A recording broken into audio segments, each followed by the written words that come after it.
जय श्री राम। सनातन वैदिक में आप सभी का बहुत बहुत स्वागत है।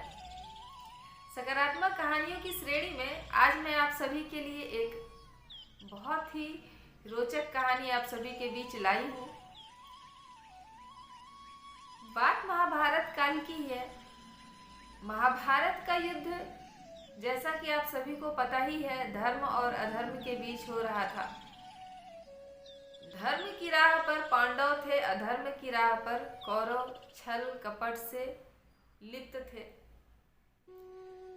हर प्रकार से जब कौरव युद्ध में हार रहे थे तो उन्होंने एक छल कपट वाली रणनीति बनाई कि किसी प्रकार यदि अर्जुन को युद्ध भूमि से दूर ले जाया जाए और युधिष्ठिर को बंदी बना दिया जाए तो हम यह युद्ध जीत सकते हैं। अगले दिन ऐसा ही हुआ। सेना की एक टुकड़ी अर्जुन से लड़ रही थी और अर्जुन को लड़ते लड़ते उन्हें बहुत दूर तक दूसरी ओर ले गई, रणभूमि से बहुत दूर ले गई। इधर चारों भाई और सारी सेनाएं थी और गुरु द्रोणाचार्य ने चक्रव्यूह की रचना की और उन्होंने युधिष्ठिर को ललकारा, या तो युद्ध करो या तो हार मानो। उस वक्त युद्ध का यह नियम होता था कि जब युद्ध के लिए किसी ने ललकारा है तो युद्ध करना तय है। अगर आप युद्ध नहीं करते हैं तो आप कायर कहलाते हैं और आपको हार माननी पड़ेगी और वो जो कहेगा वो आपको करना पड़ेगा। तो गुरु द्रोणाचार्य के ऐसे ललकारने पर युधिष्ठिर और सारी सेनाएं चुप हो जाती है। उन्हें समझ में ही नहीं आता है कि क्या करें। बहुत राय विचार के बाद भी, क्योंकि किसी को चक्रव्यूह तोड़ना नहीं आता था, चक्रव्यूह तोड़ने का कला सिर्फ और सिर्फ अर्जुन को आता था, तो सभी सोच में पड़ गए थे कि क्या किया जाए। तभी उसी भीड़ से एक नवयुवक निकल कर आता है और वह कहता है कि मैं युद्ध करूंगा। तो उसमें युधिष्ठिर रहते हैं और युधिष्ठिर कहते हैं कि नहीं, आप नहीं कर सकते हैं युद्ध। तो वो बालक कहता है, काका श्री मैं युद्ध करूंगा और आप सभी मेरे साथ देना।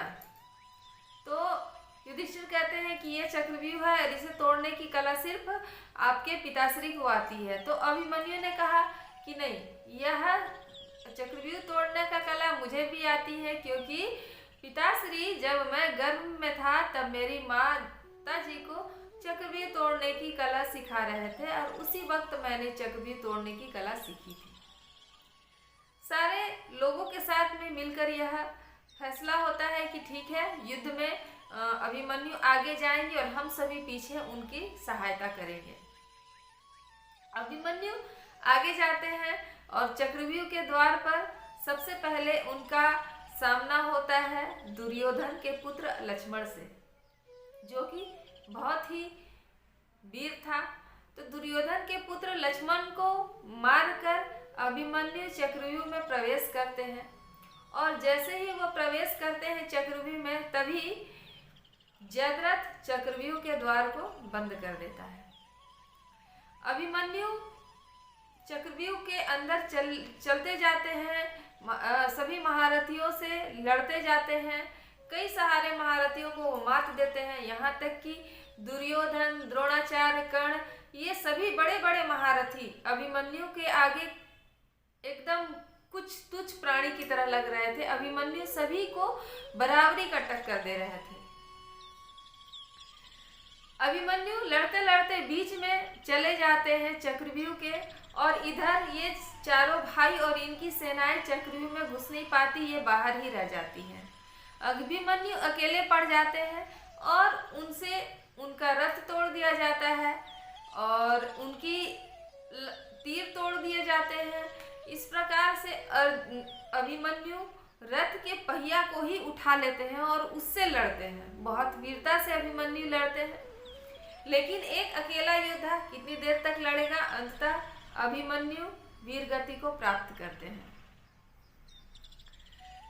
अभिमन्यु तो वीर गति को प्राप्त किए, परंतु एक सभी के लिए एक सीख दे के गए कि हम किस प्रकार अपने जीवन को सही दिशा दे सके। सही दिशा देने का मतलब यह हुआ कि कभी हम अपने लक्ष्य से ना भटके, हम अपने राह से ना भटके। अगर सही कार्य को हम कर रहे हैं तो हमें वह कार्य करना ही चाहिए और उसे एक नियमबद्ध तरीके से करना चाहिए। दोस्तों, अभिमन्यु 16 साल की उम्र में बहुत ही वीरता से लड़े और अभिमन्यु का नाम आज भी बहुत ही प्रेम और आदर के साथ में लिया जाता है। जबकि उस समय में और भी वीर योद्धा थे, कर्ण थे, दुर्योधन थे, अर्जुन थे, परंतु सबसे ऊपर अगर किसी का नाम लिया जाता है तो वह अभिमन्यु का लिया जाता है। वह उनके कर्मों के वजह से लिया जाता है।